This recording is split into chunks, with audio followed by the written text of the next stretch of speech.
നമസ്കാരം, എല്ലാവർക്കും എൻ്റെ പുതിയൊരു വീഡിയോയിലേക്ക് സ്വാഗതം. നമുക്കിന്ന് നമ്മുടെ വീടുകളിലൊക്കെ സ്ഥിരമായി വെക്കാറുള്ള ഒരു ഗ്രീൻ പീസ് കറി എങ്ങനെയാണ് തയ്യാറാക്കുന്നതെന്ന് നോക്കാം. നല്ല കുറുകിയ ചാറോട് കൂടിയ ഗ്രീൻ പീസ് കറി ഞാൻ എങ്ങനെയാണ് വെക്കുന്നതെന്ന് ഞാനിവിടെ കാണിച്ചു തരാം. എല്ലാവരും ഇതൊന്ന് ട്രൈ ചെയ്ത് നോക്കണം. ഞാൻ ആദ്യം ഒരു പാൻ അടുപ്പിൽ വെച്ച് കൊടുത്തിട്ടുണ്ട്. അതൊന്ന് ചൂടായി വരുമ്പം നമുക്ക് ശകലം എണ്ണ ഒഴിച്ചു കൊടുക്കാം. ഒരു 2 ടീസ്പൂൺ എണ്ണ ഞാനിവിടെ ഒഴിച്ചിട്ടുള്ളൂ. അതിനുശേഷം നമുക്ക് ഇതിലേക്ക് 1/2 ടീസ്പൂൺ പെരുംജീരകം ഇട്ട് കൊടുക്കണം. അതിനുശേഷം നമുക്ക് ഗ്രാമ്പു, ഏലക്ക, കറുവപ്പട്ട ഇത് 3 ഇട്ട് കൊടുക്കാം. ഇവിടെ ഏലക്ക ഇല്ലായിരുന്നു, അതുകൊണ്ട് ഞാനിവിടെ ഏലക്ക ഇട്ടിട്ടില്ല. നമുക്ക് ഗ്രാമ്പു, കറുവപ്പട്ട ഇട്ട് കൊടുക്കാം. അതിനുശേഷം ഇതൊന്ന് ചൂടായി വരുമ്പോൾ നമുക്ക് അരിഞ്ഞു വെച്ചിരിക്കുന്ന വെളുത്തുള്ളി ചേർത്ത് കൊടുക്കാം. ഞാനിവിടെ ഒരു 4 അല്ലി വെളുത്തുള്ളി എടുത്തിട്ടുണ്ട്.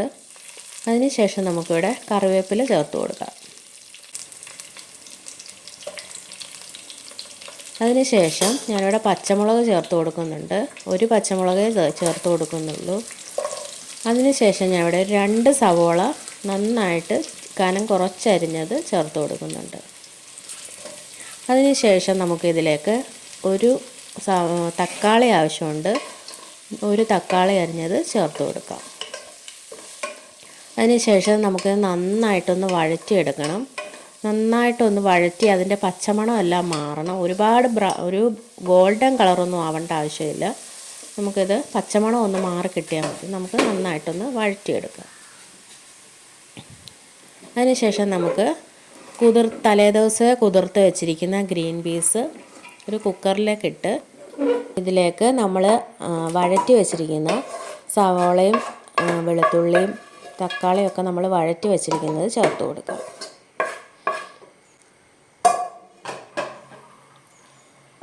അതിനുശേഷം നമുക്ക് ഇതിനാവശ്യത്തിനുള്ള വെള്ളം ചേർത്ത് കൊടുക്കണം.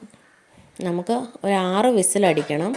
ഒരു 6 വിസിലടിക്കുന്നത് വരെ നമ്മൾ വേവിക്കണം. ഇതിലേക്ക് ശകലം ഒരു 1/2 ടീസ്പൂൺ മഞ്ഞൾപ്പൊടി ചേർത്ത് കൊടുക്കുന്നുണ്ട്. 1/2 ടീസ്പൂൺ മല്ലിപ്പൊടി ചേർത്ത് കൊടുക്കുന്നുണ്ട്. 1/2 ടീസ്പൂൺ മുളക് പൊടിയും ഞാനിവിടെ ചേർത്ത് കൊടുക്കുന്നുണ്ട്. നമുക്ക് അടച്ച് വെച്ച് 6 വിസിലടിക്കുന്നത് വരെ വേവിച്ചെടുക്കാം. കണ്ടില്ലേ, ഇവിടെ 6 വിസിലടിച്ചിട്ടുണ്ട്. ഗ്രീൻ പീസ് നന്നായിട്ട് വെന്തിട്ടുമുണ്ട്. നമ്മുടെ ഗ്രീൻ പീസിൻ്റെ വേവിനനുസരിച്ച് നമ്മൾ നോക്കിയിട്ട് വിസിൽ എത്ര വേണ്ടതെന്ന് വെച്ചാൽ അടുപ്പിച്ച് വേവിച്ചെടുക്കണം. കണ്ടില്ലേ, ഇവിടെ നന്നായിട്ട് വെന്തിട്ടുണ്ട്.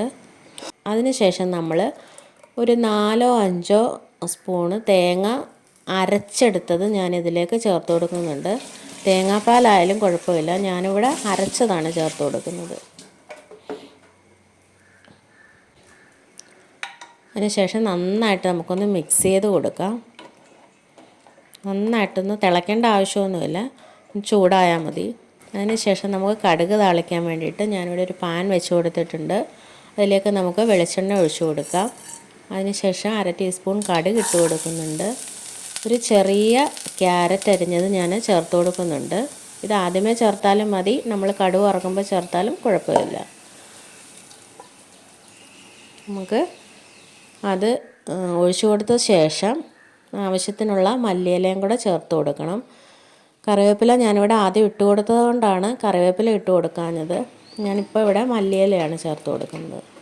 മല്ലിയില ചേർത്ത് നന്നായിട്ടൊന്ന് മിക്സ് ചെയ്ത് കുറച്ച് നേരം അടച്ച് വെച്ചിരിക്കണം. കണ്ടില്ലേ, വളരെ പെട്ടെന്ന് തയ്യാറാക്കാൻ പറ്റിയ ഒരു കറിയാണ്. എല്ലാവരും ഇതൊന്ന് ട്രൈ ചെയ്ത് നോക്കണം. ഇഷ്ടപ്പെടുവാണെങ്കിൽ സബ്സ്ക്രൈബ് ചെയ്യണം, സപ്പോർട്ട് ചെയ്യണം. താങ്ക്